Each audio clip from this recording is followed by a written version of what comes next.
Markets में आज Nifty bank पे हमारा अप्रोच सेटअप कैसा लग रहा है? बिल्कुल। और देखिए 15 लाख करोड़ तब तक नहीं उड़ेंगे ना जब तक आपने बेचा नहीं है।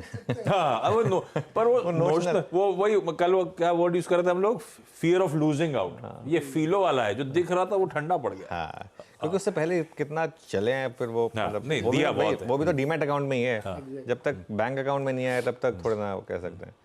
आई थिंक वो विजय केडिया जी यूज़ करते हैं ना वो लाइन में, एग्जैक्ट मुझे याद नहीं आ रहा है कि your profit belongs to the market, your cash the cash in bank belongs to you.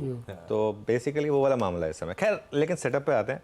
अब देखिए सेटअप में एक चीज़ तो बहुत क्लियर है कि कल एफआईआईज ने जी भर के बेचा, जितना मतलब बेच सकते थे वो आई थिंक उन्होंने बेच डाला, 10,000 करोड़ एक दिन में।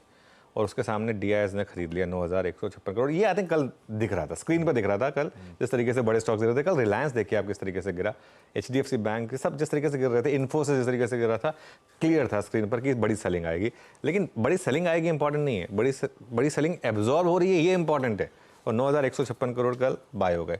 अच्छा, एफआईआईज ने ऐसा नहीं है कि सिर्फ कैश में बेच के तो हो गया, इंडेक्स फ्यूचर्स में भी बेच डाला उन्होंने। इंडेक्स फ्यूचर्स में 2,434 करोड़ बेच डाला और स्टॉक फ्यूचर्स में करीब 1,400 करोड़ उन्होंने बेच डाला। और with in index futures bank Nifty में 1,576 करोड़ बेचे और 805 करोड़ निफ्टी में बेचे। और अब ट्रेंड देखिए इंडेक्स फ्यूचर्स में, तो कल पिछले आई थिंक इस सीरीज़ की सबसे बड़ी सेलिंग थी, 2,400 करोड़ के करीब की सेलिंग थी। लॉन्ग शॉर्ट क्या हुआ, कल लॉन्ग भी कटे, शॉर्ट भी जुड़े। 11,000 लॉन्ग कम हुए, 23,800 शॉर्ट जुड़े। अब आप वो ग्राफ देख लीजिए स्क्रीन पर। अब वो ग्राफ जो है धीरे धीरे इवन लाइन की तरफ बढ़ रहा है। और अगर आप कॉन्ट्रैक्ट के टर्म्स में देखेंगे तो जो हम 1.5 लाख कॉन्ट्रैक्ट नेट लॉन्ग पर थे, 1,66 एक्चुअली, अब वो 1,10 पर आ गए। 1,10,000 कॉन्ट्रैक्ट 60% नेट लॉन्ग पर आ गए, अभी भी हैं नेट लॉन्ग ही।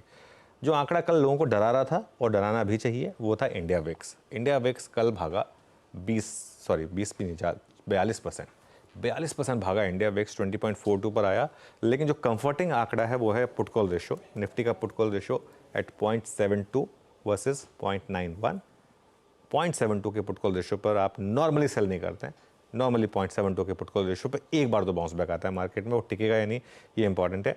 बैंक की जहाँ तक बात है, कल एक और स्टॉक ऐड हो गया, हिंदुस्तान कॉपर, और अब ऑलरेडी करीब 8-9 स्टॉक बैन में हो गए, जो कि थोड़ा सा मेरे लिए डिसअपॉइंटिंग है क्योंकि अभी हम सीरीज़ के दूसरे हफ्ते में ही हैं और ऑलरेडी इतने स्टॉक्स बैन में आ गए। ये थोड़ा सा चिंता का मामला है, लेकिन ठीक है, सेटअप ओवरसोल्ड है। आज एक बाउंस बैक तो बनता है, लेकिन देखते हैं बाउंस बैक टिकता है या नहीं। बाउंस बैक टिकता है नहीं, ये सबसे बड़ा सवाल। ऐसे फिर निफ्टी की रणनीति भी शायद उस पर डिपेंडेंट होगी आज। अच्छा, कल हम वैसे स्लिप 23,900 के नीचे हुए थे, इवेंचुअली क्लोज 24,000 के ऊपर हुए, पर शायद वो फीका सा रह गया। 24,100 24,200 के ऊपर की क्लोज की बात कई सारे एक्सपर्ट्स कर रहे थे, पर आज 200 पॉइंट ऊपर खुलने के इंडिकेशंस, तो हम शायद 24,200 के ऊपर की ट्रेजेक्टरी में खड़े होंगे जाके। अब ऐसे में वो गैप अप के बाद कंटिन्यूस सेशन में क्या वॉच आउट करना चाहिए? कब डिसाइड करूं कि यार मूड ठीक हो गया है, खरीदारी करने का मौका है ट्रेडर्स के लिए, या कब वो रैली फिजल आउट होने के इंडिकेशंस आएंगे और ये फिर से सेलिंग करने का मौका होगा? स्क्रीन पे क्या ऑब्जर्व करूं? बिल्कुल बिल्कुल। देखिए, मैं अब एक चीज़ बोल रहा हूँ, अब मैं जो लेवल बोलूँगा ना वो मोर और लेस मतलब बॉल पार्क है। ठीक है, मतलब जैसे बॉल पार्क होता है ना, आप लिख देते हैं कि ठीक, लेकिन अंदाजन नंबर्स हैं ये। लेकिन आपको स्क्रीन बताएगी क्या करना है। पहली बात तो आपको रेजिस्टेंस मिलेगी 24,300 से 24,350। ये जो आपके स्क्रीन पर कल का ग्राफ है ना, इसमें देखिए आपको एक चीज़ बहुत क्लियरली दिखाई देगी। शुरू में ही 24,319 जो जहाँ पे दिख रहा है वहीं पर हम खुले थे और 10 बजे एक बार हम वहाँ पर गए थे और बस वहाँ से कोलैप्स हो गए थे। तो 2 बार मार्केट ने कोशिश की थी उस लेवल को होल्ड करने की, नहीं कर पाया। 24,300 से 24,350 कल का डबल टॉप, ये सबसे पहली रेजिस्टेंस है। इसको मुझे लग रहा है कि मार्केट अगर निकाल देगा तो 24,450 से 24,500 का डोर खुलेगा, जहाँ पर 2 चीज़ें हैं। एक तो आपका ऑप्शन जोन है, सबसे ज़्यादा कॉल राइटर्स वहीं बैठे हैं, और दूसरा आपका 20 डेमा प्लेस्ड है। अच्छा, 20 डेमा की पावर होती है। 20 डेमा अगर ऑन द वे डाउन आपको नहीं बचा पाया, ऑन द वे अप आपके लिए रेजिस्टेंस बन जाता है बड़ी वाली।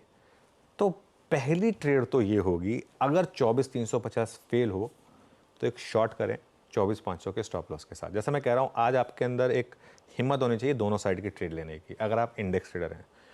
24,350, अब इसका मतलब ये नहीं कि 24,350 डॉट हो, वो 24,320 हो सकता है, 24,370 हो सकता है, वो उस हिसाब से हो सकता है, लेकिन एक वो जोन है। उस जोन को अगर रिजेक्ट करे मार्केट तो एक सेल बनेगा आशीष, विथ 24,500 स्टॉप लॉस। वो सेल क्यों बनेगा? जो गैप अप में खरीदने की कोशिश करेंगे वो वही फिर बेच देंगे वापस।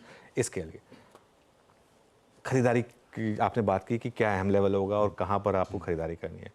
अगर बेस केस प्ले आउट होता है कि गैप अप में सेलिंग आ जाएगी, उसके बाद अगर मार्केट स्टेबल हो, एक इंपॉर्टेंट लेवल को होल्ड करे, मैं अभी के लिए वो इंपॉर्टेंट लेवल लिख नहीं रहा हूँ, लेकिन एक अज्यूम कर रहा हूँ मैं 24,200 मैंने कल भी बात की थी इसकी, कि आप खुले मान लो 24,300 पर, 24,300 320 पर, उसके बाद स्लिप हुए मान लीजिए, और स्लिप होकर अगर आप 24,200 को होल्ड कर लें और आधे 1 घंटे तक 24,200 को होल्ड कर लें, तब बाय बनेगा with day low as stop loss, first hour low as stop loss. ये मैं क्यों कह रहा हूँ? क्योंकि नॉर्मली बड़ी सेलिंग के बाद, बड़ी गिरावट के बाद, जहाँ इंडेक्स ऑलमोस्ट डे लो पर बंद हुआ हो, अगले दिन अगर कोई भी गैप अप हो तो उसमें एक बार के लिए सेलिंग आती है। अब वो सेलिंग 9:15 पर ही आ जाएगी, 9:30 पर आएगी, 9:45 पर आएगी, ये कहना थोड़ा टफ होता है। इसके लिए स्क्रीन को ऑब्जर्व करना ज़रूरी होता है। तो पहले तो अगर 24,350 60 रिजेक्ट हो तो सेल, फिर 24,500 स्टॉप, और उसके बाद नीचे लेवल पर अगर सपोर्ट मिले तो डे लो के स्टॉप के साथ बाय। तो दोनों तरफ की ट्रेड बेसिकली बनती है। सपोर्ट कहाँ पर मिलेगा आपको? 23,900 से 23,950 कल का लो और 50 डे में। आशीष, ये नहीं टूटना चाहिए। अगर ये टूट रहा है तो मतलब मार्केट का व्यू बहुत क्लियर है कि नहीं, अब ये मार्केट करेक्शन के लिए तैयार है, और इन दैट केस आपको बड़ा सपोर्ट मिलेगा सीधा फिर 23,400 से 23,500 पर, जहाँ की ऑप्शन राइटर्स का जोन है। खैर उन लेवल्स के बाद अभी करना थोड़ा बेमानी होगा, क्योंकि आज लग रहा है कि मार्केट थोड़ा रिकवरी के मूड में है, तो एक बार देख लेते हैं रिकवरी टिक रही है नहीं टिक रही है। दोनों तरफ के ट्रेड्स